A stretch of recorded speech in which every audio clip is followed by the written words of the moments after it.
Buns, and what is up? Today we are going to be making a strapless mermaid applique dress. Let's get started. HoneyBuntv. You making me want to spend this money, gorgeous, all on you, girl.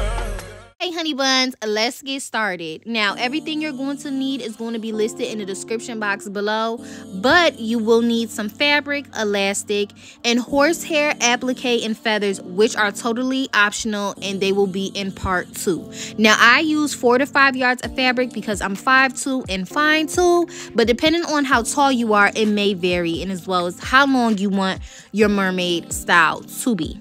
Now we are going to get started with the fabric. Typically, when I first start off, I fold my fabric over and cut it down the middle. But before we do that, we are going to fold our fabric over and cut out the piece for the top half of our body, which is going to be kind of like a bodycon dress. So once I do that, I'm going to take my measurement from my upper bust all the way down to the beginning of my knees, which are 32 inches. Now, I really believe the top of my knees, from the top of my bust to the top of my knee is really like 31, but I always add just an inch or half an inch on, just in case we have any mistakes when we're sewing.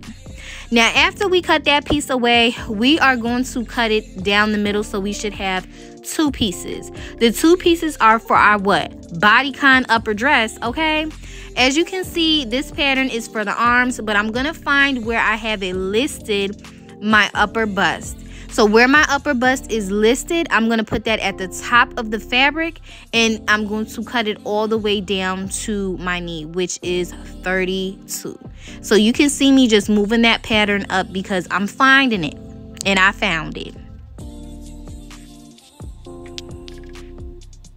After you do that, I just line my measuring tape up with my waist measurement, because when you get down to around where your knees are, you don't want kind of like an open circle. You kind of want it to hug you a little bit, at least in my opinion. So I just line it up with my waist, and or I take an inch or 2 away from where my hip point is. As you can see me going in kinds of right here. Now, I've cut my fabric on fold, so you should have 2 pieces. And if you cut one by one piece by one piece, you should still obviously have 2 pieces, but this just worked for me. So now we are going to fold that over, and we're going to put it to the sides. And keep your scraps as well. You can see me folding that piece over and moving it on down. Keep your scraps, don't throw them away. Next up, we are going to work on the bottom half of our skirt. Now, depending on, like I said, how big you want this skirt to be and the bottom of it, it will depend. But whatever is easiest for you. There are 2 ways to do this, but the method that I typically do this in is folding my fabric over the widest way, so the hamburger style, and I fold it again. And I do that because I want to cut out one piece at one time. But if I'm cutting a larger section, I'm gonna fold my fabric over one time, and that one time will give me one piece instead of one whole piece. So it'll give me half a piece instead of one whole piece if I do folding my fabric over once rather than folding it over twice.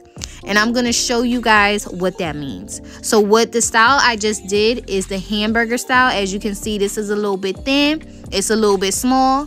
Now this is going to be the hamburger style that you should see. As you can see, this is going over, so this will give you a whole circle if you cut these 2 layers on top of each other.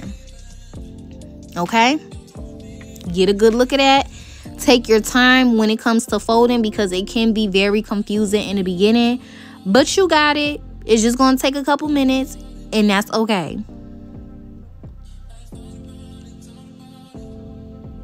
Now, I did the hamburger style. As you can see, it's one big piece folded over.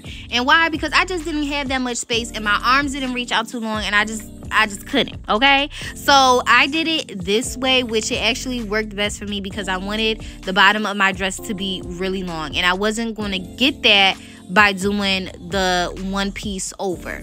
Okay, well, two pieces on top of each other. So what I'm getting ready to do now is to put my pattern on top and go from there. As you can see, I'm still showing you guys, if you want to cut it in one piece, this is what it should look like, kind of like a square, evenly square, okay? And you would just cut from point to point to make that circle, as you can see me doing here. But I'm cutting two pieces, so it still applies in the same family.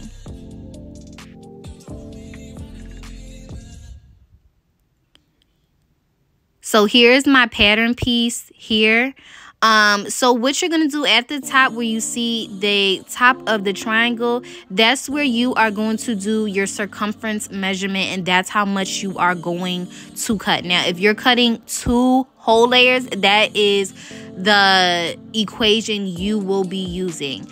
Now, if you just want to use your waist measurement, which a lot of times it will work, you can do that half and half.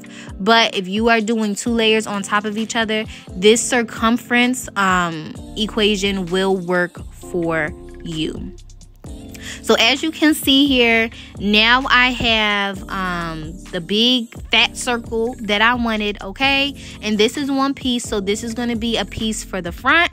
And now we are going to cut our second piece, and that is going to be the piece for the back. Now you may ask, how are we going to connect it? We are going to connect it the same way that we are sewing down our dress. Seams on the inside, which means we are sewing right sides together and sewing on each side, right and left. And as you can see at the top here, when I said for the equation where y'all cut, that is where the cut is, because you don't have a pointy triangle going up, okay?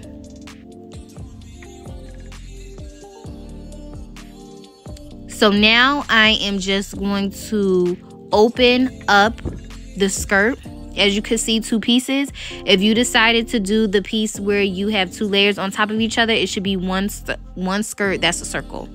Now I'm going to demonstrate what everything will look like on the inside before we take it to the sewing machine. So as you can see, this is where my dress is, okay? Right sides facing each other. And that is how you will connect everything. So for the dress, we are going to sew from the top of our upper bust all the way down on each side.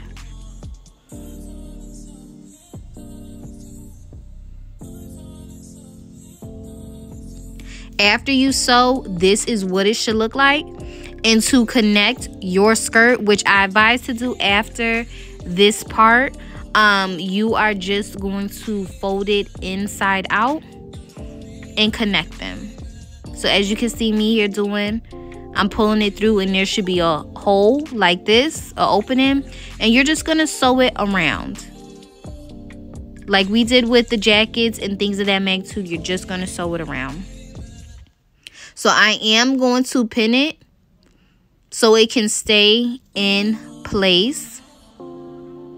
And make sure you match the seams up. The seams will let you know if basically your skirt is too small and or if your dress is too big for the hole. So we're just going to pin it, and we are going to sew around, keeping that opening.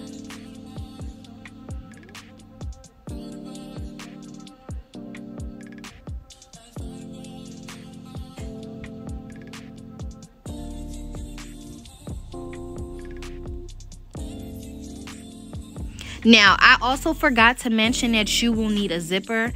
I made a mistake of getting the wrong zipper. This is a heavy jacket zipper, which means that it opens up, and we don't want no zipper opening up on our backside, okay? And also, the zipper can very much be optional.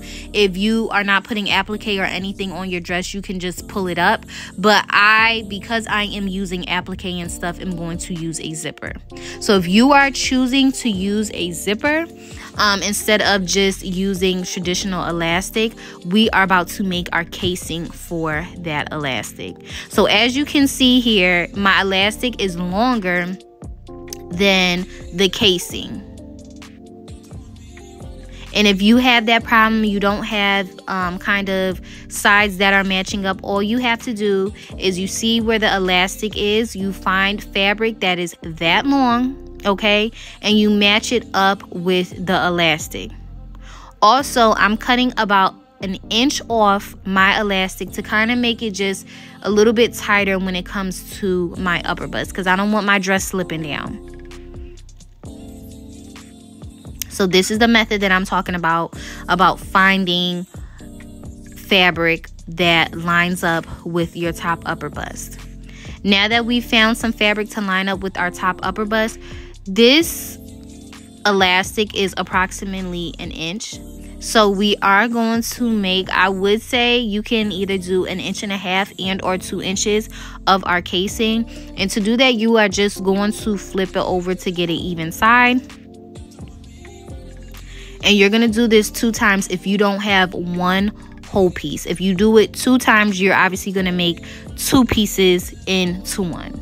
And as you can see here, the elastic should fit in there just like this. Comfortable and not too much. That way you could just pull it through. So with this one piece, I'm going to take the other piece and connect it when I get to the sewing machine. But until then, if you are using a zipper, you're going to put your zipper at top, measuring how long down it will obviously be, okay? And then you are going to find the middle, and you are going to cut in the middle where that pin is that I just left. So this zipper, I believe, was 18 inches. So we are going to be cutting down 18 inches. And just like I said, don't get no heavy jacket zipper. But if you make a mistake and you get a heavy jacket zipper, when you put the zipper on, you can sew it a little bit tighter under there, or around the end, so it will not completely come off.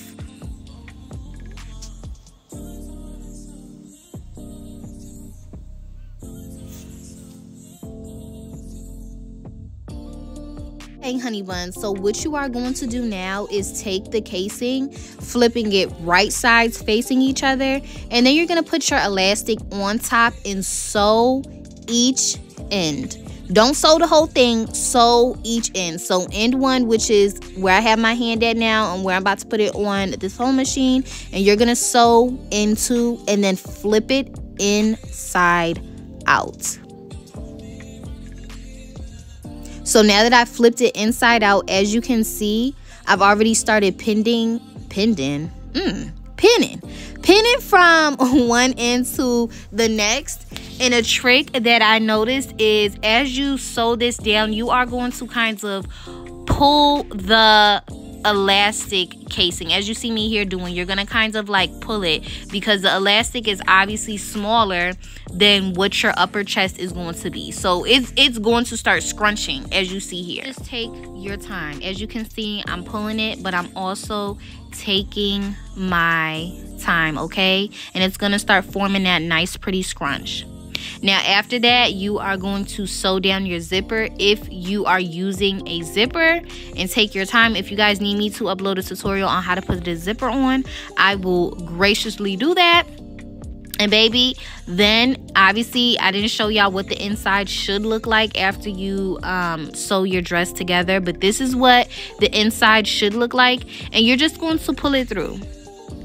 Now this part is optional, but this is also in part 3 on how to put down your horsehair. As you can see, we are at the bottom, and I just placed my horsehair literally at the bottom. So right at the bottom, okay? At the bottom. It should be on the edge, as you can see there. And because it's on the edge, we are going to sew on the edge. And as you can see here, my hand is a little bit in the way, but I'm sewing on the edge. I'm not sewing on top where the top of the horsehair is. After that, you should have kind of like a one piece that looks like 2 right here. The ends are basically going to meet, and all you are going to do is sew them down, sew them on top of each other. After you sew them on top of each other, you are going to cut the y'all know what I mean. Y'all gonna cut the you're gonna cut the extraness off. And then after you cut the extraness off, you are going to flip that over on the inside. You're going to flip it over on the inside, and then you are going to sew at the top of that horsehair, and you're just going to pull it a little bit. You are going to sew until you get to the first point you started at.